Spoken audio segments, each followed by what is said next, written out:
Hey everybody, this is First Alert Chief Meteorologist Jennifer Valdez. We wanted to update you on that severe weather risk that we have for today. We are under a First Alert weather day. That means it's a higher impact event, and that higher impact being the threat to your safety. Could see tornadoes this afternoon and strong damaging winds this afternoon. So I want to give you the very latest because we actually have a brand new severe thunderstorm warning already for parts of our viewing area, and that is for Gwinnett County, Alabama. So let's get to everything you need to know. Let's get straight to that tornado watch. That was issued this morning. There's a tornado watch for northwest Georgia. This is until 5 p.m. A tornado watch means that tornadoes are possible. So the environment very favorable for the possibility of tornadoes as we head through the afternoon. We have a very strong cold front approaching.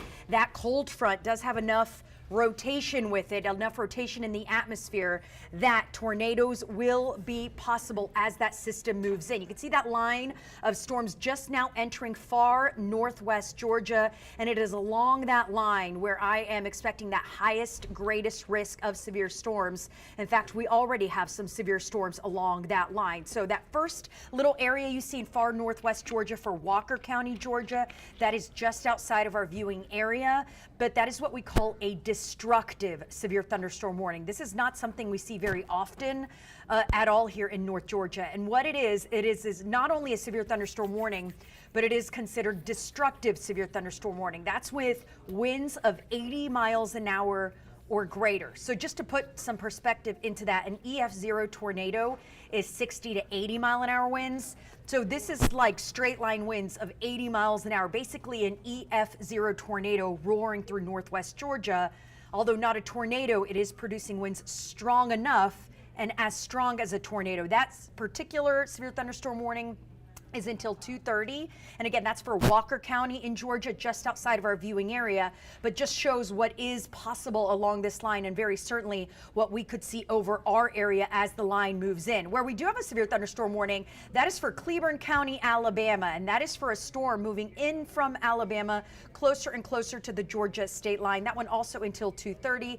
That one does not have 80 mile an hour winds, but it does have the possibility of 60 mile an hour winds. We're also seeing very heavy rain, lots of lightning within that storm as well. Otherwise, mainly dry right now in the metro, but that line is on the way. And as it moves in, we will be watching for the possibility of severe weather, including strong damaging winds, but also including the possibility of tornadoes as well. Here's a look at our severe outlook. And as you can see, the greatest risk of severe weather is to our north areas in Hall County, Forsyth County, northern Fulton County, Cherokee County, those areas in orange. That is a level 3 out of 5 risk of severe weather. So a moderate risk of severe storms as we head into the afternoon. Then the rest of Fulton County, Metro Atlanta, that is a level 2 risk. So that means also a risk of severe weather, but it's a little lower. That is because that line of storms is expected to weaken as it moves through the state. Then areas in green over middle Georgia, that is a level 1 threat of severe weather. So this is why we have a first alert weather day. We're going to take you hour by hour, some showers possible ahead of that line. But again, the greatest risk of severe weather is going to be along that main line as it crosses through at 3 p.m., moving through northwest Georgia, closing in on the metro area.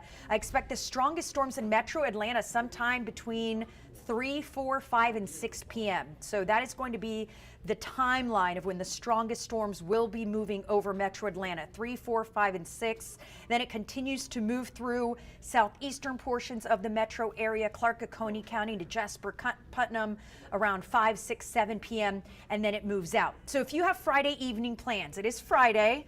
And I know a lot of you have evening plans. The early afternoon will be impacted. If you have early dinner plans, they could be impacted depending on where you live. But after about 8 o'clock, right after sunset, we are in the clear across our entire viewing area. So this is going to be an afternoon event. By the evening, we will be done. We will be in the clear. But that tornado risk certainly there, about a 5% risk of tornadoes across North Georgia, especially north of the metro, north of I-20. Areas in green have a 2% risk of a tornado, and that's for any given spot within a 25-mile radius. So tornadoes, strong damaging winds, all possible as we head into the afternoon. Again, we are in team weather coverage. We've got a whole team of meteorologists with you throughout the afternoon. As of now, the only severe thunderstorm warning we have is for Cleburne County in Alabama, but I do expect that list to grow very quickly here over the next hour or so as that line moves into the metro. So make sure you stay with the First Alert team for the very latest. We'll continue to keep you updated. For now, though, I'm going to turn it back over to Joy, who has more on our local news. But absolutely, weather is for sure the top story that we're following right now. And, you know, obviously everyone's safety, that's top of mind. And if it impacts your personal plans, you know, that's going to come first. So that is leading our news coverage for sure today. But we also do want to share with you a story about some really disturbing allegations involving a now former school bus driver in Gwinnett County, accused of lewd acts. I mean, it's very, very disturbing. I want to now share with you this story by my colleague Rebecca Schramm, detailing what happened here. According to the arrest warrants, the incidents happened on 4 different afternoons on the grounds of Suwannee Elementary School. 63-year-old Stephen Wilkins, according to investigators, exposed himself and touched himself in front of children. Certainly these accusations against this former employee are concerning and disturbing. School district spokesman Bernard Watson tells me how the investigation unfolded. What happened was a parent came by and noticed some unusual behavior with this bus driver, immediately contacted our transportation department, who then took him off the route and launched an investigation. He says the driver then resigned. Cameras on the bus, Watson says, were instrumental in providing evidence. In a letter to parents, the principal of Suwannee Elementary wrote, "I want to take this opportunity to thank the parent who reported her concerns. This allowed police to move quickly to investigate the situation." Watson says Wilkins had worked for the district from 2009 to 2011 and that he was hired again in 2021. Before all of our drivers are hired, they must go through and pass a background check before they can start. And this man did? Yes. We want parents to know that we take the safety and security of their student very seriously.